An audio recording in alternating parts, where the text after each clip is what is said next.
नमस्कार दोस्तों, happy study zone में आपका स्वागत है। और आज हम देखने वाले हैं एक मैथ का प्रैक्टिस है। टोटल 20 क्वेश्चन हमने लिया है। जैसा कि आपको पता है कि टोटल 3-3 मार्क्स का पूछा जाना है, यानी कि टोटल 60 मार्क्स के लिए ये सेशन बहुत ज़बरदस्त रहने वाला है। तो चलिए आज का सेशन स्टार्ट करते हैं क्वेश्चन नंबर फर्स्ट के साथ में। और पहला क्वेश्चन है कि 150 मीटर इंटू 130 मीटर के आयताकार हॉल पर टाइल्स बिछाने के लिए न्यूनतम कितने वर्गाकार टाइलों की आवश्यकता होगी। अब वर्गाकार आपको पता है कि ये सारे के सारे साइड बराबर होनी चाहिए। अब देखिए यहाँ पर जो आपको दिया हुआ है, ये जो दिया हुआ है 150 इंटू 130 दिया हुआ है, ये दोनों का आप सबसे पहले एचसीएफ निकाल लीजिए, जिससे आपको पता चल जाएगा कि वो जो छोटा सबसे छोटा वर्ग होगा उसका भुजा आपको कितना रखना है। तो देख लीजिए इसका एचसीएफ जब हम फाइंड आउट करते हैं तो बड़े ही आसानी से यहाँ पर कर सकते हैं। सबसे पहले आप 150 को तोड़ लीजिए, तो आप कहेंगे कि 15 इंटू 10 हो जाएगा। उसी तरीके से मैं कहूँगा कि 130 को भी तोड़ लीजिए, तो 13 इंटू 10 हो जाएगा। तो अब देखिए कि दोनों में 10 कॉमन है, 10 कॉमन है, तो आप समझ सकते हैं कि 10 इसका एचसीएफ हो जाएगा, एचसीएफ 10 हो जाएगा। ठीक है, बस आप आसानी से आप निकाल सकते हैं। यानी कि आप 150 इंटू 130 डिवाइडेड बाई कितना कर लीजिए, तो 10/10 का कर लीजिए, क्योंकि वर्गाकार हो गया ना। अब इसको कैंसिल कर लीजिए, तो 0 से 0, 0 से 0। अब 13 और 15 को आप मल्टीप्लाई कर लीजिए, आपके पास आंसर आ जाएगा। तो देखिए 5 या 15, 5, ठीक है। उसके बाद 5 3 8 1 9 और 1, यानी कि 195 इस प्रश्न का उत्तर होगा।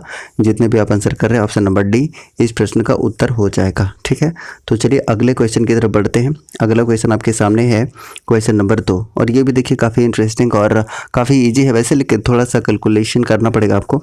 देखिए क्वेश्चन क्या है कि ए, बी और सी एक काम को अकेले क्रमशः 24, 30 और 36 दिनों में कर सकते हैं। सभी ने 3 दिन के लिए एक साथ मिलकर काम किया, फिर ए और सी छोड़कर चला जाता है, तो बी अकेले काम करते हुए कितने दिनों में बचा हुआ शेष काम पूरा करेगा। अब देखिए बहुत ही आसानी से सबसे पहले क्या करिए कि ए बी सी का एलसीएम आप निकाल लीजिए।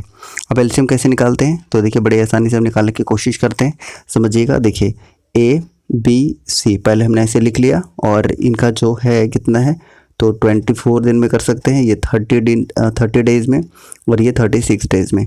अब सभी का एलसीएम आप निकालेंगे तो आपके सामने एलसीएम कितना निकल कर आ गया, तो देख लीजिएगा। इसका एलसीएम आप जब निकालेंगे तो 8 9 5 8 9 72 को 5 से मल्टीप्लाई करेंगे 360, यानी कि 360 आपके पास क्या निकल कर आ गया, तो आप कहेंगे कि इसका एलसीएम निकल कर आ गया।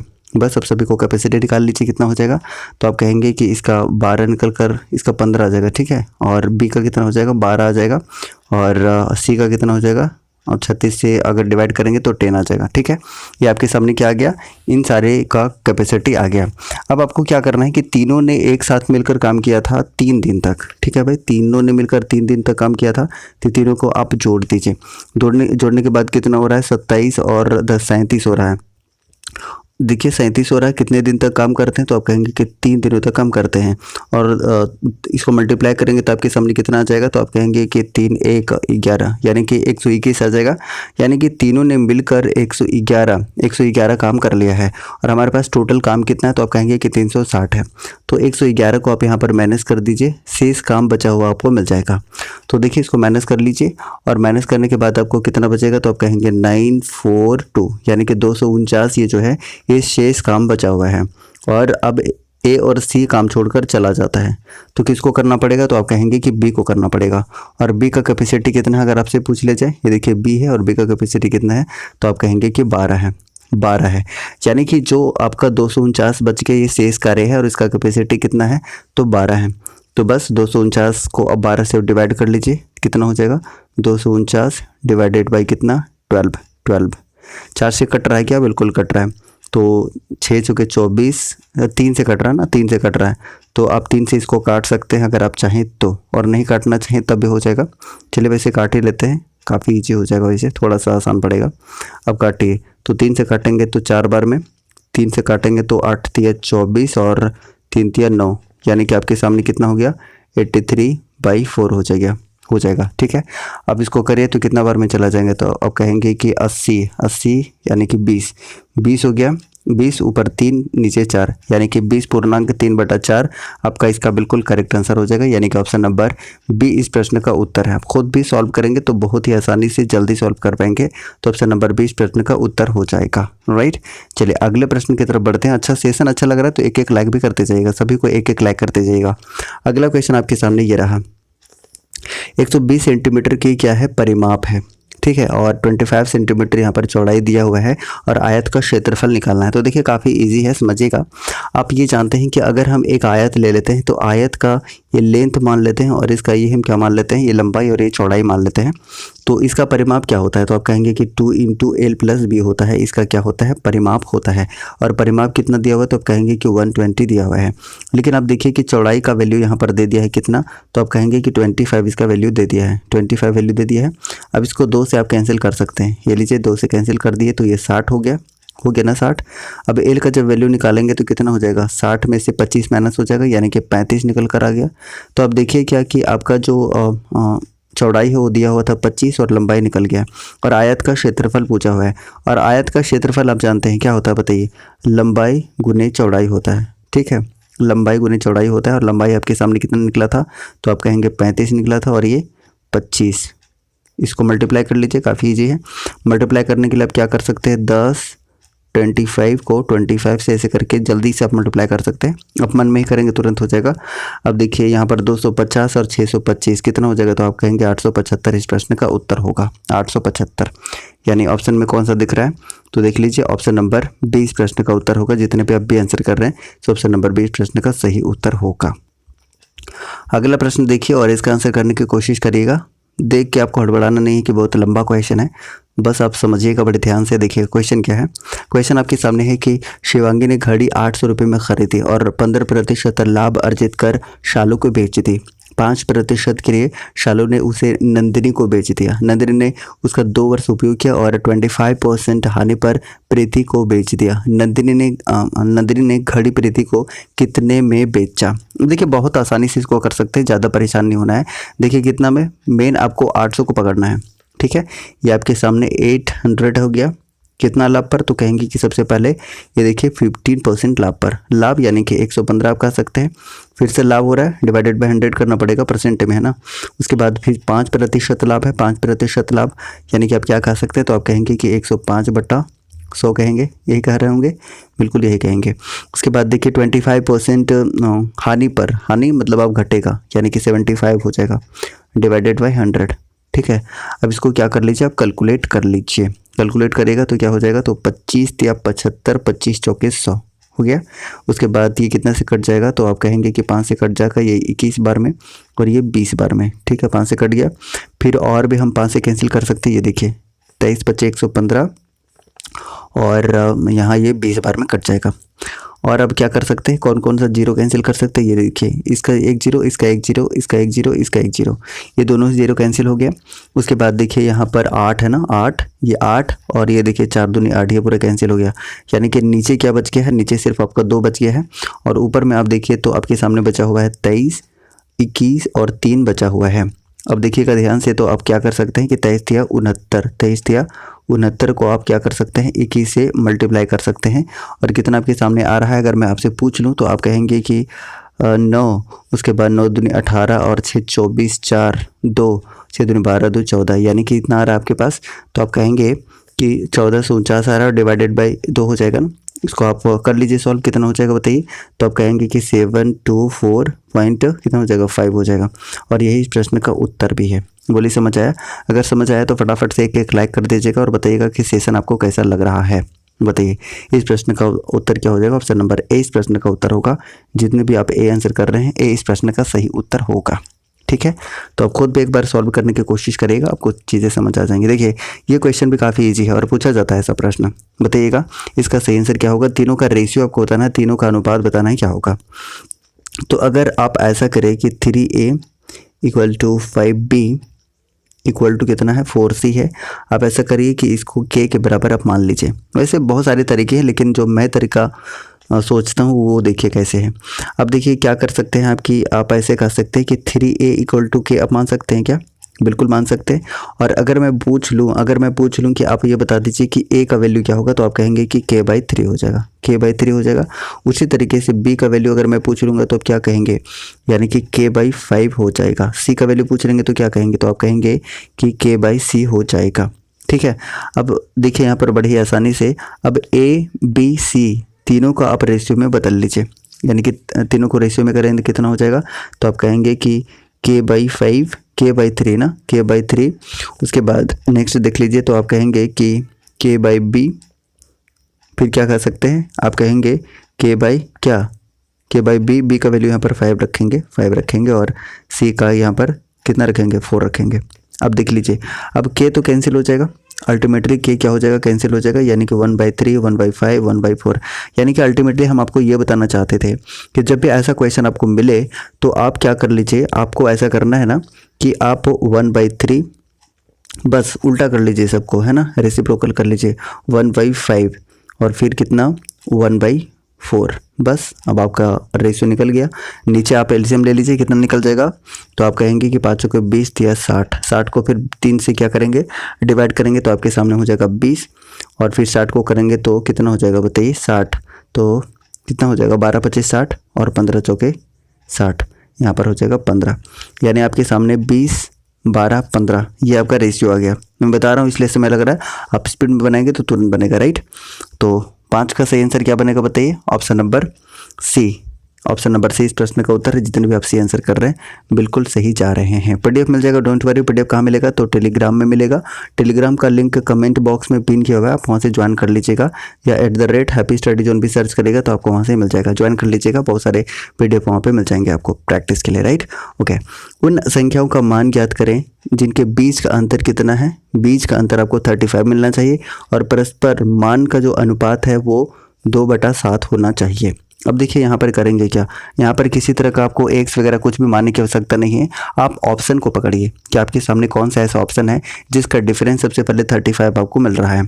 तो देखिए इसमें तो 35 नहीं मिल रहा है, इसमें भी 35 नहीं मिल रहा है, इसमें देखिए इसमें तो मिल रहा है लेकिन 7/42 है, यानी कि इसको अगर काटेंगे तो 1/6 हो जाएगा, यानी कि 2/7 होना चाहिए, तो ये भी नहीं होगा। तो आंसर क्या हो जाएगा, ऑप्शन नंबर ए हो जाएगा। और देखिए इसको चेक करके देखिए अंतर आ रहा है क्या, आप 49 में से 14 को माइनस करके देखिए तो आप कहेंगे कि हाँ 35 तो आ रहा है।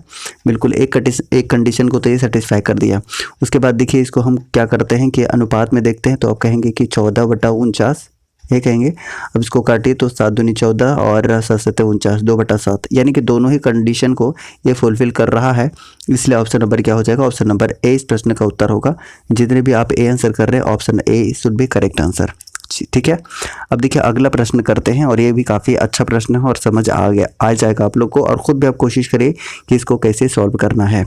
एक विक्रेता कितना, तो 178.5 प्रति किलोग्राम की दर से सेब बेचता है, उसे 15% नुकसान होता है। 252 प्रति किग्रा यानी किलोग्राम पर बेचने से उसका लाभ प्रतिशत कितना होगा, ये आपको बताना है। तो देखिए यहाँ पर नुकसान हो रहा ना गाइस कितना, तो आप कहेंगे कि 15% इसको नुकसान हो रहा है, यानी कि वो बेच कितना में रहा है, तो बेच रहा है 85% में, और यही 85% का वैल्यू कितना दिया हुआ है, तो आप कहेंगे कि 178.5 दिया हुआ है, यही कहेंगे। तो आपको अगर इसका क्या चाहिए, सीपी चाहिए। अगर इसका सीपी चाहिए तो 100%, सीपी क्या होता है, 100% होता है क्रय मूल्य। बस अब क्रॉस मल्टीप्लाई कर लीजिए, आपको आंसर मिल जाएगा। तो क्रॉस मल्टीप्लाई जब कर रहे होंगे तो 178 इंटू क्या करेंगे, 178 को कितना से मल्टीप्लाई कर रहे होंगे बताइए। आप लोग खुद भी एक बार खुद कोशिश करेगा तो ये वाला 100 इधर आ जाएगा, 100 कर लेंगे और नीचे 85 हो जाएगा। बस अब इसको सॉल्व कर लेना है। 1 0 से यहाँ पर ये 0 यहाँ पर आ जाएगा। अगर हम इसको कैंसिल करते हैं तो 1 0 से 1 0 यहाँ पर कैंसिल हो जाएगा। 5 दूनी 10 और 17 5 85, ये 17 बार से फिर इसको हम काट सकते हैं 17 से, कितना बार में कट जाएगा, तो 17 दही 170 8 17 5 85। आप देख लीजिए कि आपके पास 210 निकल कर आ गया। ये देखिए 105 को 2 से मल्टीप्लाई करेंगे कितना आ गया, 210 आपका सीपी निकल कर आ गया, ठीक है। जब आपके पास सीपी निकल कर आ गया और आपको यहाँ पर एसपी दिया हुआ है, 210 माइनस करेंगे तो कितना बचेगा, तो आप कहेंगे कि 242, यानी आप कह रहे होंगे कि 42 इसका लाभ होगा। और लाभ कैसे निकालते हैं, तो ये जो लाभ है और हमने अभी निकाला था 210 इसका सीपी निकाला था, इंटू 100 कर देते हैं। बस आप वो कर लीजिए, 1 0 से 1 0 कैंसिल हो जाएगा और 21 दूनी 42 दो बार में, यानी कि 10 दूनी 20% इस प्रश्न का उत्तर होगा। जितने भी आप 20% आंसर कर रहे हैं ऑप्शन नंबर डी, ठीक है। बोलिए समझ आएगी नहीं। अगर समझ आता जा रहा है और अच्छा लग रहा है सेशन, तो एक बार सभी लोग लाइक कर दीजिएगा दबा के, सभी कोई, ऐसा ना हो कि कोई भी छूट जाए। अगला प्रश्न आपके सामने है कि 600 एक्स का कितना है तो 0.05% है, तो एक्स का वैल्यू फाइंड आउट करना। ये तो काफ़ी इजी है मेरे ख्याल से, इसका आंसर तो सभी को फाइंड आउट करना चाहिए कि सही आंसर क्या होगा। अब देखिए यहाँ पर करना क्या है आपको, कि आप कहेंगे कि एक्स इंटू 0.05%, परसेंट को हटाइए, यहाँ पर 100 ले आइए और यहाँ क्या हो जाएगा, तो आप कहेंगे कि 600 हो जाएगा। ठीक है, अब आप क्या कर सकते हैं, आप ऐसा कर सकते हैं कि ये दोनों को मतलब यहाँ से हटाइए और 2 जीरो आप यहाँ पर लगा दीजिए। एग्जैक्टली आप लगा भी सकते हैं।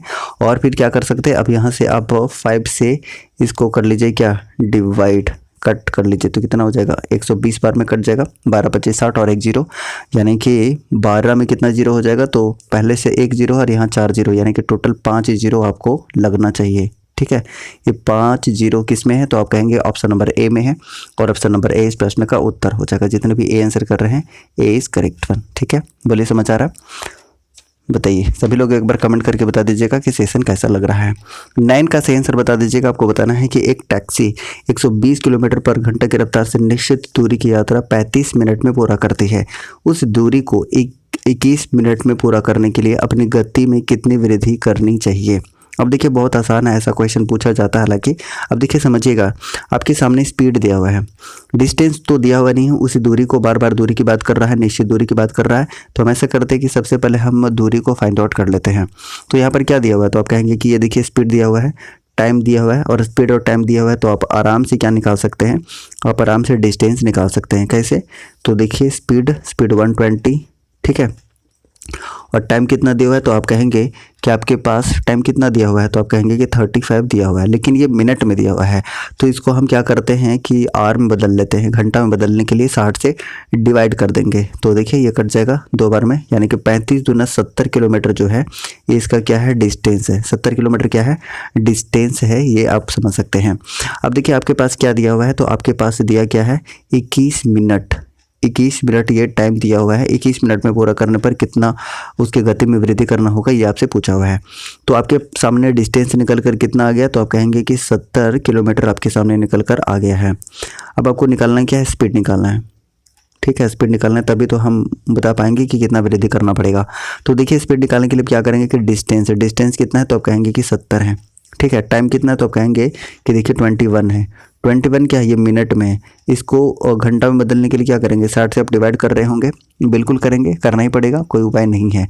अब देखिए आगे हम करते क्या है, इसी को सॉल्व करने की कोशिश करते, तो 70 तो रहेगा ही, 70 का डिवाइड 1 हो जाएगा, और इसको हम ऊपर में पलट देते हैं तो कितना हो जाएगा, तो आप कहेंगे 60/21 हो जाएगा, बिल्कुल होगा।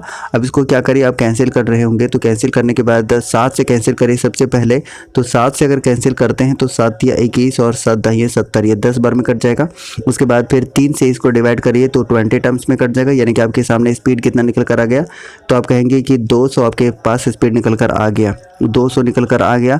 यानी कि कितना वृद्धि करना पड़ेगा, अगर आपसे पूछ ले कितना वृद्धि करना पड़ेगा, तो 200 है ना, 200 है, और पहले से कितना था, 120 था, तो आप इसमें माइनस कर लीजिए 120 को, तो आप कहेंगे कि टोटल कितना निकल कर आ रहा है, तो आप कहेंगे कि 80 किलोमीटर पर आवर इसका आंसर हो जाएगा, यानी ऑप्शन नंबर बी इसका बिल्कुल करेक्ट आंसर हो जाएगा। जितने भी आंसर कर रहे हैं 20 प्रश्न का बिल्कुल करेक्ट आंसर होगा।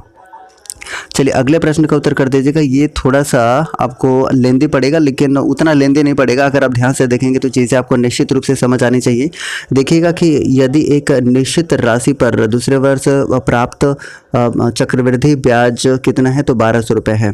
ठीक है, उसी राशि पर 10% ब्याज दर से चौथे वर्ष का चक्रवृद्धि ब्याज क्या होगा, ये आपको बताना है। तो देखिए बड़े ही आसानी से और बहुत ही अच्छे से आपको समझने की आवश्यकता होगी। आप थोड़ा सा ध्यान से समझने की कोशिश कर सकते हैं। देखिए आपके पास रेट कितना दिया हुआ है, रेट दिया हुआ है 10%, और 10% का अगर आप फ्रैक्शन वैल्यू निकालेंगे तो आप कहेंगे कि 1/10 हो जाता है। कितने मैक्सिमम साल के लिए, तो आप कह रहे हैं 4 साल के लिए। ठीक है, तो जो 4 साल के लिए रहता है उसी के पावर में हम कर देते हैं, वही पावर को मान लेते हैं, मूलधन के रूप में मान लेते हैं ऐसा, ताकि कैलकुलेशन हमारे लिए आसान हो जाए। ठीक है, तो आप क्या कर सकते हैं कि 10,000 हम मान सकते हैं, पावर 4 हो जाएगा ना, ये 10,000 आप क्या मान सकते हैं, मेन आप मूलधन मान सकते हैं। अब क्या करना है आपको, 4 वर्ष के लिए मानना है ना, 4 वर्ष आपको 4 पार्ट में डिवाइड कर देना है, और 10% इसका क्या है, रेट है। तो इसका अगर 10% आप निकालेंगे तो कितना हो जाएगा, तो आप कहेंगे कि 1000 हो जाएगा, यानी कि पहले साल के लिए सबका 1000 हो जाएगा। ठीक है, 1000 हो गया, इसका भी क्या हो जाएगा 1000 हो जाएगा। अब समझिएगा ध्यान से। अब फिर से आगे हम चेक कर रहे होंगे तो फिर इसका कितना हो जाएगा 100 हो जाएगा, इसका भी 100 हो जाएगा, इसका भी 100 हो जाएगा। ठीक है, अब आगे जब हम चेक कर रहे होंगे तो आगे करने के बाद क्या होगा, फिर से देखिए इसका तो हम 10% लेंगे ही, कितना हो जाएगा तो आप कहेंगे कि 100 हो जाएगा, और इसका भी 10% आप लेंगे यहाँ पर तो कितना हो जाएगा तो आप कहेंगे कि 10 हो जाएगा। उसी तरीके से आगे करिए तो यहाँ पर देखिए कि इसका तो 100 लेंगे ही लेंगे, इसका वाला इसका तो लेंगे ही, इसका भी लेंगे, कितना लेंगे तो कहेंगे कि 100 लेंगे। उसके बाद देखिए अब क्या करेंगे हम, अब यहाँ पर इसका भी 10% लेंगे, इसका भी 10% लेंगे और इसका भी 10% लेंगे, और 100 का 10% कितना होगा तो आप कहेंगे कि 10 होगा, फिर से 10 होगा और फिर से 10 हो जाएगा। और ये जो बच गया आपका 10, इसका भी 10% लेंगे तो 1 हो जाएगा। बोलिए समझ आ रहा है ना, बिल्कुल समझ आना चाहिए, इसको 1000 कर लीजिए। ठीक है, अब देखिए यहाँ पर आपका प्रश्न क्या पूछा था, अब बड़े ध्यान से समझने की कोशिश कर दीजिएगा कि आपका यहाँ पर पूछा क्या है। ये देखिए आपके सामने जो दिया हुआ है कि दूसरे वर्ष प्राप्त चक्रवृद्धि ब्याज कितना दिया हुआ है, 1200 रुपया दिया हुआ है। पहली बात तो ये आपके पास दिया हुआ है, और पूछ क्या रहा है आपके सामने, आपसे पूछ रहा है कि चौथा वर्ष का चक्रवृद्धि ब्याज कितना होगा। तो देखिए आप यहाँ पर देखिए कि आपका दूसरा वर्ष कितना है, दूसरा वर्ष कितना है, और आपका दूसरा वर्ष ये रहा आपका दूसरा वर्ष कितना है तो आप कहेंगे 1000 और ये 100 यानी कि 1100 आपके सामने हो जाएगा, और यही 1100 के वैल्यू कितना के बराबर है तो आप कहेंगे कि 1200 के बराबर है। अभी हमने पढ़ाया था ना आपको, तो 1200 हो जाएगा। यानी कि अगर आप 1 यूनिट का वैल्यू निकालना चाहें, 1 यूनिट का वैल्यू, तो यहाँ से 2 जीरो कैंसिल हो जाएगा, यानी कि 12 डिवाइडेड बाई कितना हो जाएगा 11 हो जाएगा। ये आपका 1 यूनिट का वैल्यू निकल गया, ताकि आप चौथा साल का आप आसानी से निकाल पाएँ। ये देखिए चौथा साल आपके पास क्या निकल कर आ गया है, ये रहा चौथा साल टोटल, ये टोटल चौथा साल रह गया। तो देखिए 1000 तो ये हो गया, और 300 ये हो गया, और 30 ये हो गया, और इतना हो गया, यानी कि 1300 कितना हो गया 31 हो गया। ठीक है, ये क्या है, ये चौथा साल का आपका ब्याज है, ये चौथा साल का क्या है चक्रवृद्धि ब्याज है। और 1 यूनिट का वैल्यू आपने निकाल लिया था, कितना निकाला था तो आप कहेंगे कि 12/11 निकाल लिए थे, बिल्कुल निकाल लिए थे। तो इसको आप इससे डिवाइड कर लीजिएगा, 12/11 से आप डिवाइड कर लीजिए, और 11 से जब इसको आप क्या करेंगे, 11 से जब इसको आप कैंसिल कर रहे होंगे तो कितना बार में कटेगा तो 121 बार में कटेगा। ठीक है, कितना बार में 121 बार में कटेगा, और 121 को आप क्या करिए कि इस 12 से मल्टीप्लाई कर लीजिए, यही इस प्रश्न का उत्तर होगा। मल्टीप्लाई करने के बाद आपको कितना मिल रहा है बताइए, कोई बता सकते हैं? तो 1452 आपको मिल रहा है, और 1452 इस प्रश्न का सही उत्तर हो जाएगा। बोलिए समझ आया कि नहीं? समझ आ जाएगा। एक बार आराम से आप देखिएगा, बड़े ही इत्मीनान से दोबारा से पॉज करके आप देख लीजिएगा। ठीक है, तो चीज़ें आपको समझ आ जाएंगी। ठीक है, ऑप्शन नंबर ए इस प्रश्न का उत्तर हो जाएगा।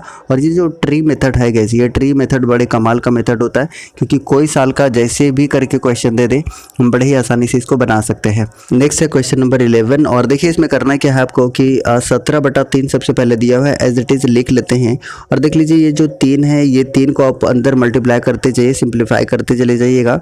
तो जब हम सिंप्लीफाई करते चले जाएंगे तो 3 दूनी 6 x हो जाएगा, माइनस कितना हो जाएगा तो आप कहेंगे कि -5 हो जाएगा, क्योंकि 3 और 3 यहाँ पर कैंसिल हो जाएगा ना, तो आपके पास 5 बचेगा। और डिवाइडेड बाई कितना, तो अब देखिए यहाँ पर 2 है तो आप यहाँ 2 कर दीजिए, इक्वल टू कितना हो जाएगा तो आप कहेंगे कि 1/6 दिया हुआ है। अब इसको सॉल्व करते चले जाइए, कितना हो जाएगा तो आपका 6 हो जाएगा एलसीएम, और 17 दूनी 34, क्योंकि 3 दूनी 6 2 बार में कट रहा है तो आप कहेंगे कि 17 दूनी 34 हो जाएगा। उसके बाद प्लस 2 से मतलब कितना बार में 3 से आपको दोनों को मल्टीप्लाई करना होगा, तो कर दीजिएगा 6 × 18 x हो जाएगा, और 5 × 15 हो जाएगा, इक्वल टू कितना कह सकते हैं 1/6 आप कह सकते हैं, ये दिया हुआ है। अब देखिए आगे इसी तरीके से हम सॉल्व करते चले जाते हैं तो कितना हो जाएगा देख लीजिए। तो आप देखिए ये 6 से ये 6 आपका कैंसिल हो जाएगा, राइट, बिल्कुल कैंसिल हो जाएगा, यानी कि 18x हो जाएगा। और इसको आप माइनस कर लीजिए, इसको माइनस करने के बाद आपके सामने कितना आ रहा है बताइए। इसको जब आप माइनस कर रहे हैं तो आपके पास आ रहा है +19 आ रहा है, इक्वल टू कितना है तो आप कहेंगे कि 1 है। अब इसको आप आगे सॉल्व कर लीजिए, 18x इक्वल टू 1 - 19 हो जाएगा, यानी कि x का वैल्यू आपके सामने कितना निकल कर आ जाएगा, ये -18 हो जाएगा ना। तो जब इसको आप कैंसिल करेंगे तो 1, यानी कि x का वैल्यू -1 इस प्रश्न का उत्तर होगा। जितने भी -1 आप आंसर कर रहे हैं, -1 इस प्रश्न का सही उत्तर हो जाएगा। बिल्कुल -1 सभी की तरफ से बिल्कुल करेक्ट आंसर आ रहा है, और आप बिल्कुल सही आंसर भी कर रहे हैं। तो ऑप्शन नंबर क्या बनेगा, ऑप्शन नंबर डी इस प्रश्न का उत्तर होगा। जितने भी आप डी आंसर कर रहे हैं, सारे के सारे लोग कमेंट करने की कोशिश करिए, जो थोड़ा बहुत भी आप कोशिश कर सकते हैं। देखिए कल भी ऐसा क्वेश्चन मैंने आपको बताया था और आपको याद होना चाहिए। देखिए ऐसे क्वेश्चन को आप तो एक वैल्यू पुटिंग से कर सकते हैं, एक आप कर सकते हैं क्या, a प्लस बी का whole cube equal to A cube plus B cube plus 3ab plus, है ना, a प्लस बी, ऐसे करके कर सकते हैं। देखिए एक बार मैं लिख देता हूँ फॉर्मूला, a प्लस बी का होल क्यूब इक्वल टू आप कह सकते हैं a cube plus B cube plus क्या हो जाएगा 3ab a प्लस बी, यही फॉर्मूला होता है। इस फॉर्मूला में आप पुट करके कर सकते हैं। पहला मेथड तो ये हो गया जो कि काफ़ी लेंथी पड़ जाता है, उतना समय नहीं होता है मेरे पास, तो आसानी से इसको कैसे कर सकते हैं। देखिए यहाँ पर आपको 54 को टारगेट करना और 15 को टारगेट करना है। इसको आप देख लीजिए कि 9 छक 54 और 9 और 6 15, दोनों ही इक्वेशन को ये सेटिस्फाई कर रहा है। तो आप कह सकते हैं कि a का वैल्यू जो हो गया वो 9 हो गया और b का वैल्यू हो गया ये 6 हो गया। तो 9 का क्यूब अगर आपसे पूछ ले और 6 का क्यूब आपसे पूछ ले और दोनों को ऐड कर दे तो शायद आपका काम बन जाए। तो देखिए 729 इसका होता है और आप कहेंगे कि 6 का कितना होता है, तो आप कहेंगे कि 216 होता है, यानी कि 5 4 9 945 इस प्रश्न का सही उत्तर होगा। जितने भी 945 आंसर कर रहे हैं, यानी ऑप्शन नंबर क्या बन जाएगा, ऑप्शन नंबर सी इस प्रश्न का उत्तर होगा। जितने भी आप सी आंसर कर रहे हैं, बोले मज़ा आया? अगर मज़ा आ रहा है, अच्छा लग रहा है तो सेशन को एक बार लाइक करते चले जाइएगा। देखिए 30 नंबर क्वेश्चन देखिएगा कि एक भिन्न और उसके भिन्न के व्युत्क्रम के 3 गुने का योग कितना है, तो 37/10 है, वो भिन्न क्या होगा। अब देखिए समझिएगा, इसको बहुत ही आसानी से ऑप्शन के थ्रू करने की कोशिश करते हैं।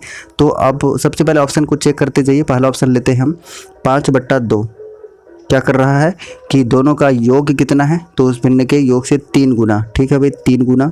तो व्युत्क्रम पहले कर लेते हैं, उल्टा कर लेते हैं, यानी कि 2/5 हो जाएगा। 3 गुने तो 3 गुना भी कर लिया। कितना आना चाहिए, तो 37/10 आना चाहिए। अगर ये RHS और LHS दोनों बराबर हो जाएगा तब हम कहेंगे कि ये वैल्यू को क्या कर रहा है, सेटिस्फाई कर रहा है। तो देखिए इसको सॉल्व करने की कोशिश करते हैं। तो कितना हो जाएगा, 5 दूनी 10, इसका एलसीएम हो जाएगा। फिर उसके बाद देखिए कि 2 5 10 यानी कि 25 हो जाएगा ऊपर में, और प्लस कितना बार में, 2 बार में, यानी कि कितना हो जाएगा बताइए। तो आप कहेंगे 3 दूनी 6 दूनी 12 हो जाएगा। ठीक है, इक्वल टू कितना आना चाहिए, तो आप कहेंगे 37/10 आना चाहिए। ठीक है, अब देख लीजिए आ भी रहा है। देखिए 25 और 12 कितना हो रहा है, 37/10, यानी कि इस वैल्यू को ऑप्शन ए बिल्कुल सेटिस्फाई कर रहा है। और अगर सेटिस्फाई कर रहा है तो ए ही इस प्रश्न का सही उत्तर होगा, आगे चेक करने की आवश्यकता है ही नहीं। तो ऑप्शन नंबर ए इसका सही आंसर हो जाएगा। जितने भी आप ए आंसर कर रहे हैं, ए इस प्रश्न का सही उत्तर होगा। ठीक है, चलिए अगले क्वेश्चन की तरफ बढ़ते हैं, क्वेश्चन नंबर 14। और देखिए ये तो आपने बहुत बनाया होगा और दोबारा से रिमाइंड में करा देता हूँ। देखिए समांतर श्रेणी का चौथा और 8वां पद आपको दिया हुआ है और 19वां पद पूछा हुआ है। अब देखिए आपके पास क्या दिया हुआ है, तो आप कहेंगे कि आपके पास A4 का वैल्यू दिया हुआ है कितना, तो आप कहेंगे कि 11 दिया हुआ है। और A8 का वैल्यू कितना दिया हुआ है, तो आप कहेंगे कि -9 दिया हुआ है। और आपका 19th पद पूछ रहा है, क्या होगा ये आपको बताना है। तो देखिए बहुत ही आसानी से इसको हम कर सकते हैं। आपको एक चीज़ पता होगा कि अरिथमेटिक प्रोग्रेशन कहते किसको, समांतर श्रेणी कहते किसको है। तो आप कहेंगे कि 1 2 ऐसे कर लेते हैं, 2 का डिफरेंस ले लेते हैं, राइट, 2 का डिफरेंस ले लेते हैं ताकि आपको समझना आसान होता है। जो 2 4 6 8 ऐसा हमने ले लिया। अब ध्यान से समझिएगा कि ये दोनों का डिफरेंस कितना है, तो आप कहेंगे कि 2 है। फिर यहाँ पर डिफरेंस कितना है, 2 है। यहाँ पर कितना डिफरेंस है, 2 डिफरेंस है। इसी को हम क्या कह रहे हैं, समांतर श्रेणी कह रहे हैं। और ये जो 2 आपको मिल रहा है इसको हम कॉमन डिफरेंस बोलते हैं, इसको हम डी बोलते हैं। डी बोलते हैं, क्या बोलते हैं, डी बोलते हैं, यानी कि इसका कॉमन डिफरेंस हो गया। इतना तो आपको पता है। अब समझिए यहाँ पर कि मान के चलिए ये कितना है, आप कहेंगे कि A1 है, ये कितना है, A2 है, ये कहेंगे कि A3 है। अब इतना ही में समझ लीजिए कि अगर आपको डी दिया हुआ है, अगर आपका डी दिया हुआ है और आपके पास ए दिया हुआ है और आपका A3 पूछा है, तो आप क्या कर सकते हैं। आप देख लीजिए ए का वैल्यू कितना है, 2 है। ए का वैल्यू कितना है, 2 है। और डी का वैल्यू कितना है, तो आप कहेंगे कि ये भी 2 है। ठीक है, और क्या पूछा हुआ है, तो A3 का वैल्यू पूछा हुआ है। तो कैसे निकाल सकते हैं, तो आप बड़े ही आसानी से निकाल सकते हैं। अब समझिएगा यहाँ पर हम इसको अप्लाई करने की कोशिश करते हैं, आपको ये चीज़ें समझ आ जाएंगे। जैसे अगर चौथा पद आपसे निकालना है तो A + 3D आप कर सकते हैं। ये आपका चौथा पद के बराबर है। क्यों बराबर है, क्योंकि ये 3 बार जो है ये डी डी डी हमेशा अगर जुड़ता चला जाएगा तो ये चौथा पद बन जाएगा। क्योंकि पहला पद तो ये है ही और 3 एक्स्ट्रा पद जुड़ जाएगा तो टोटल 4 पद हो जाएंगे, नहीं हो जाएंगे, बिल्कुल हो जाएंगे। यही मैं आपको समझाना चाह रहा था। अब देखिए बड़े ही आसानी से कर सकते हैं, यानी कि चौथा पद है ये निकालने के लिए आप A + 3D कह सकते हैं, 3D कह सकते हैं। उसी तरीके से आपको 8वां पद निकालना है तो A + 7D आप कह सकते हैं। और दोनों का वैल्यू आपको दिया हुआ है, कितना दिया हुआ है, तो आप कहेंगे कि पहला का वैल्यू दिया हुआ है आपके पास 11 और उसके बाद आपके पास वैल्यू कितना दिया हुआ है, तो -9 दिया हुआ है।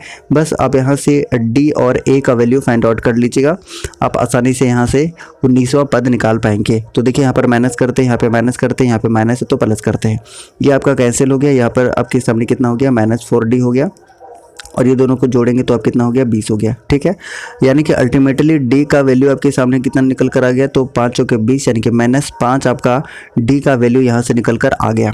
बोले इतना तो आपको समझ आ रहा है, बिल्कुल समझ आना चाहिए।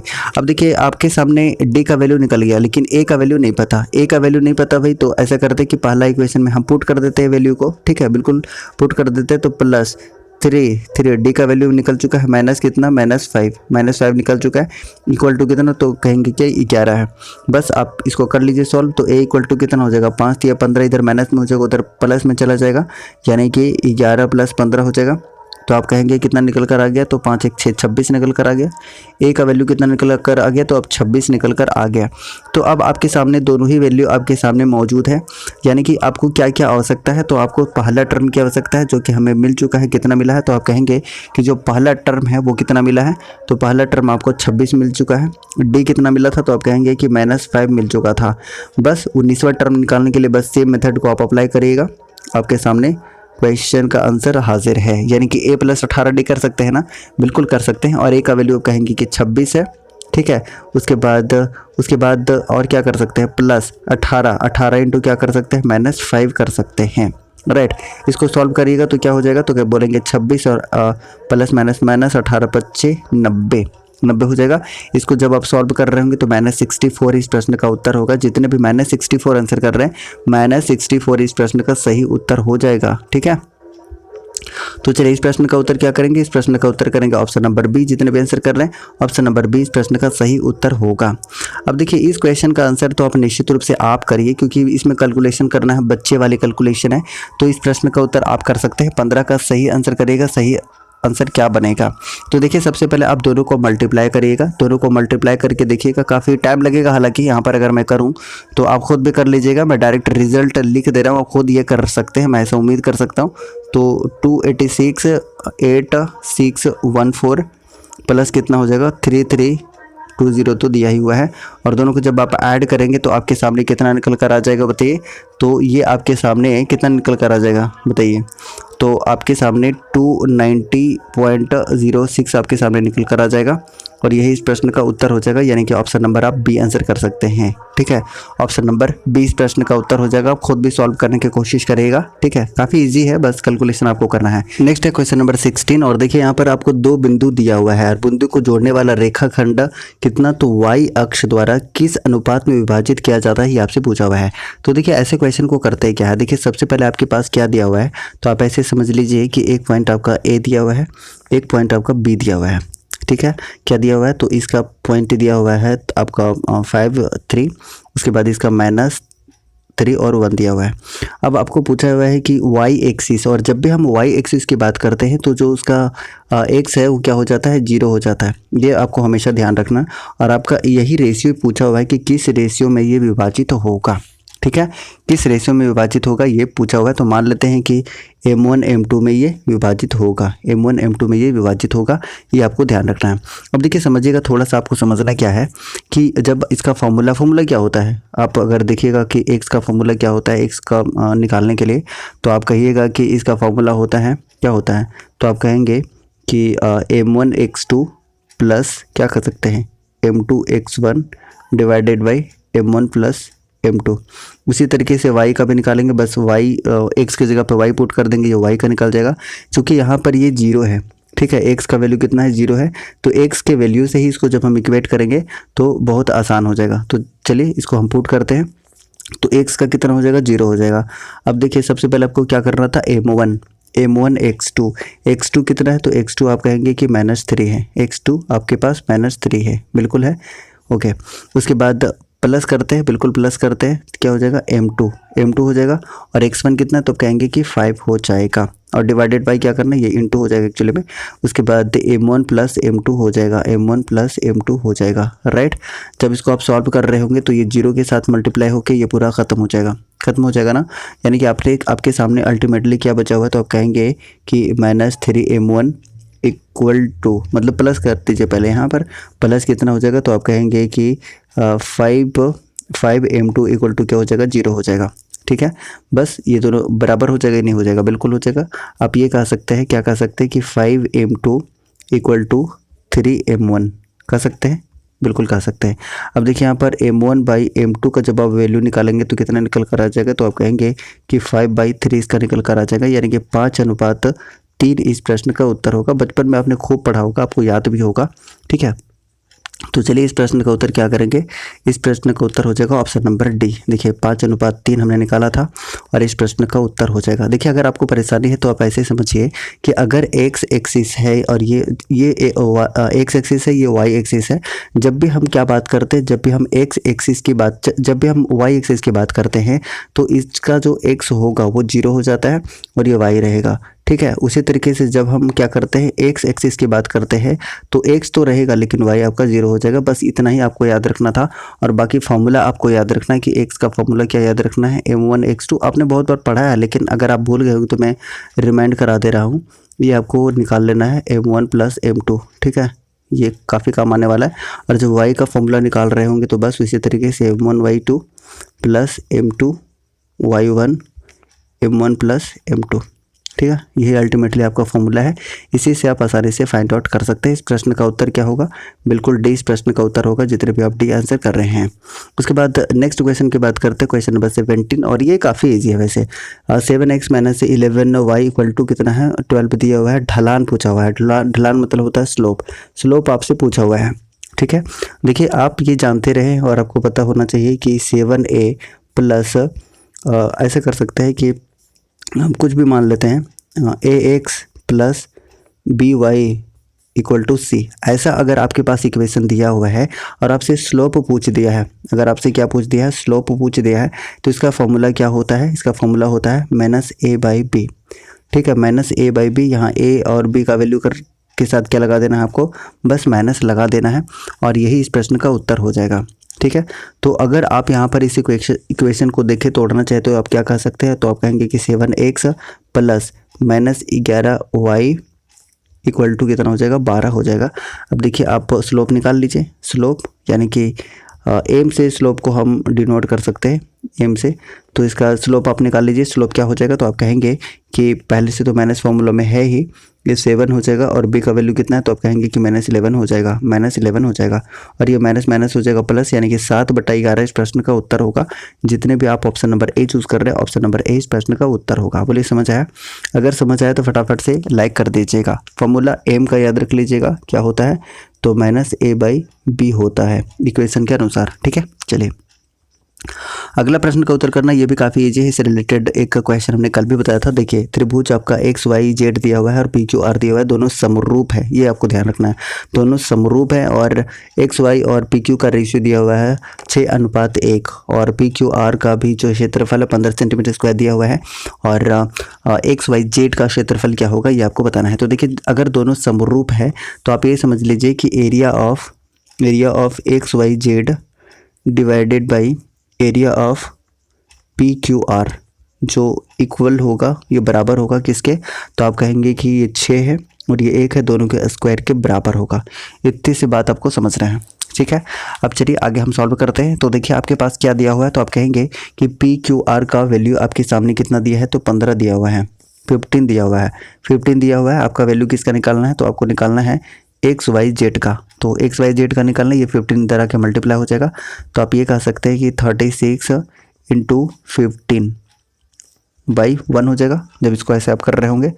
तो चलिए इसको आप गुना करिए तो कितना हो जाएगा, 15 चौके 60, 9 चौके 54, 9 छक 54 यानी कि 540। ठीक है, 540 इस प्रश्न का उत्तर हो जाएगा, 540 सेंटीमीटर स्क्वायर।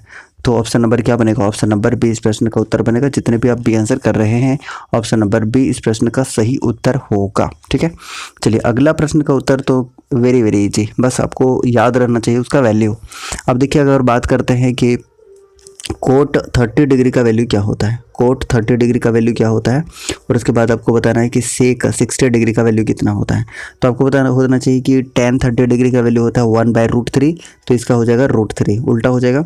और कोस 63 का वैल्यू होता है 1/2, और इसका उल्टा हो जाएगा 2, और यही इस प्रश्न का उत्तर हो जाएगा डायरेक्ट, यानी ऑप्शन नंबर ए इस प्रश्न का उत्तर आप इजीली कर सकते हैं, और ए इस प्रश्न का उत्तर है। नेक्स्ट क्वेश्चन है, यदि किसी समबाहुभुज का अंतःकोण किसी समषट्भुज के अंतःकोण का कितना है, तो 6/5 गुना है, तो समबाहुभुज की भुजाओं की संख्या कितनी होगी ये बताना है। तो देखिए इसके लिए आपको एक फॉर्मूला पता होना चाहिए।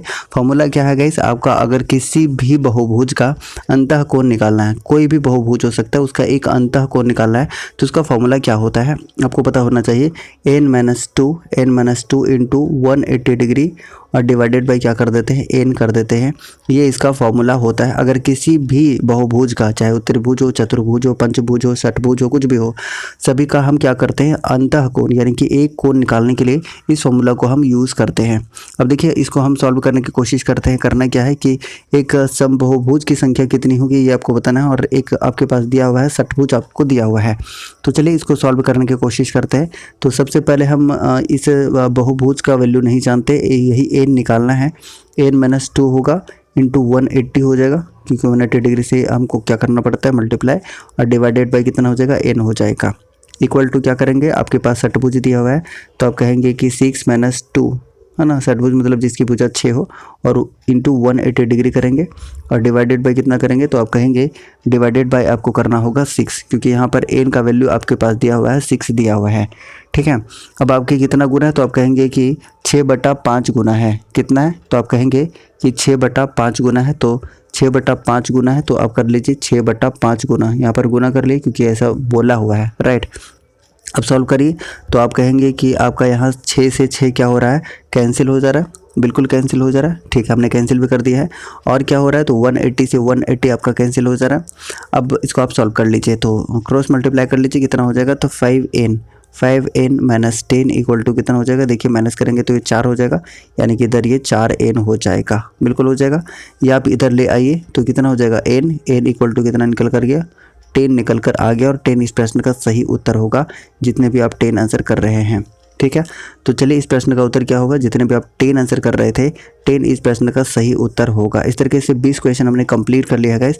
अगर सेशन आपको अच्छा लगा है तो तहे दिल से लाइक करिएगा, और कमेंट करके बताइए कि सेशन कैसा लगा, और नेक्स्ट कोई और टॉपिक पे आपको चाहिए, रीजनिंग पर चाहिए या नहीं चाहिए, एक बार सभी लोग फटाफट से कमेंट करके बता दीजिएगा। और चैनल पर नए हैं तो सब्सक्राइब करके ही